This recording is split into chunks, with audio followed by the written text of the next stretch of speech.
കാലടി ഗ്രാമപഞ്ചായത്ത് ഭരണസമിതിക്കെതിരെ പ്രതിപക്ഷം നടത്തിയ പ്രതിഷേധ സമരങ്ങൾ തീർത്തും അപഹാസ്യമെന്ന് UDF ഭരണസമിതി അംഗങ്ങൾ. പഞ്ചായത്തിൽ പ്രത്യേകം വിളിച്ചു ചേർത്ത വാർത്താ സമ്മേളനത്തിനാണ് ഭരണസമിതി അംഗങ്ങൾ ആരോപണമുന്നയിച്ചത്.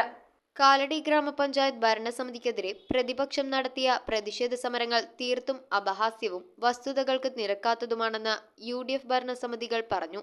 ഗ്രാമപഞ്ചായത്തിൽ പ്രത്യേകം വിളിച്ചു ചേർത്ത വാർത്താ സമ്മേളനത്തിലൂടെയാണ് ഇക്കാര്യം അറിയിച്ചത്. LDFിന്റെ നേതൃത്വത്തിൽ കാലടി പഞ്ചായത്തിലേക്ക് നടത്തിയ സമരത്തിന് ആധാരമായി പറഞ്ഞ കാര്യങ്ങൾ വസ്തുതകൾക്ക് നിരക്കാത്തതും സമരം തീർത്തും അപഹാസ്യവുമാണ്. അവർ ഉന്നയിച്ച ആരോപണത്തിൽ വളരെ പ്രധാനപ്പെട്ടത് കിഫ്ബി വഴി കാലടി പഞ്ചായത്തിന് ലഭിച്ച ആധുനിക മാർക്കറ്റ് സംബന്ധിച്ചാണ്. മുൻ ഭരണസമിതിയുടെ കാലത്ത് 9/1/2020 കിഫ്ബിയുമായിട്ട് എഗ്രിമെൻ്റ് വയ്ക്കുകയാണ് ഉണ്ടായത്.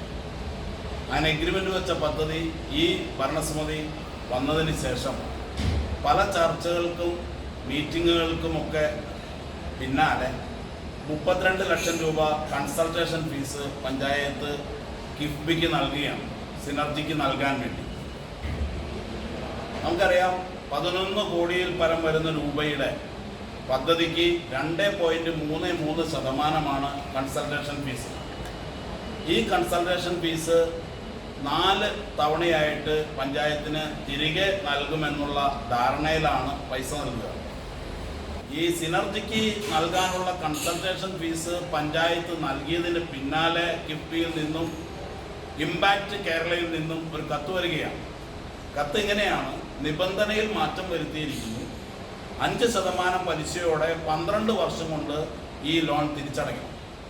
5% പലിശയോടെ 12 വർഷം കൊണ്ട് ലോൺ തിരിച്ചടയ്ക്കണമെന്ന് പറയുമ്പോൾ ഏതാണ്ട് 64 ലക്ഷത്തിൽ പരം രൂപ ഒരു വർഷം പഞ്ചായത്ത് അടയ്ക്കേണ്ടി വരും.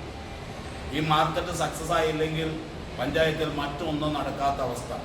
ഗ്രാമപഞ്ചായത്തിനെ കടക്കെണിയിലാക്കാതെ കാര്യക്ഷമമായ തീരുമാനമെടുത്ത് മുന്നോട്ടു പോകുന്ന ഭരണസമിതിയെ ആരോപണങ്ങൾ കൊണ്ട് തകർക്കാനുള്ള ഗൂഢശ്രമമാണ് പ്രതിപക്ഷ കക്ഷികളും സ്വതന്ത്ര അംഗവും ചേർന്ന് നടത്തിവരുന്നതെന്ന് ഗ്രാമപഞ്ചായത്ത് പ്രസിഡന്റ് ഷൈജൻ തോട്ടപ്പള്ളിയും മറ്റുള്ള ഭരണസമിതി അംഗങ്ങളും പറഞ്ഞു.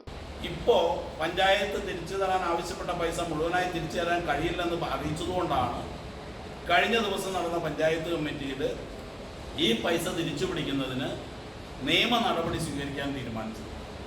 ഇവിടെ 4 LDF അംഗങ്ങളും ഒരു സ്വതന്ത്ര അംഗവും എഴുന്നേറ്റ് നിന്ന് വിയോജനം പറഞ്ഞു. പക്ഷെ അവർ നൽകിയ വിയോജനക്കുറിപ്പ് നിങ്ങളുടെ കയ്യിൽ തന്നിട്ടുണ്ട്. വളരെ അപഹാസ്യമായൊരു വിയോജനക്കുറിപ്പ്. അത് വായിച്ചു നോക്കിയാൽ അറിയാം. ആദ്യ പേജിൽ അവർ പറയുന്നു ഇതിനോട് വിയോജിപ്പുണ്ട്. 2-ാം പേജിൽ പറയുന്നു ഉൾക്കുറിപ്പ് ചേർത്തുണ്ട്. ഉൾക്കുറിപ്പിൽ പറയുന്നു പൈസ തിരിച്ചു പിടിക്കാനുള്ള നടപടിയിൽ ഞങ്ങൾക്ക് യോജിപ്പാണ്, എന്നാൽ ഇതിന് യാതൊരു ശ്രമവും നടത്തിയില്ല എന്നുള്ളതിലാണ് വിയോജിക്കുന്നത്.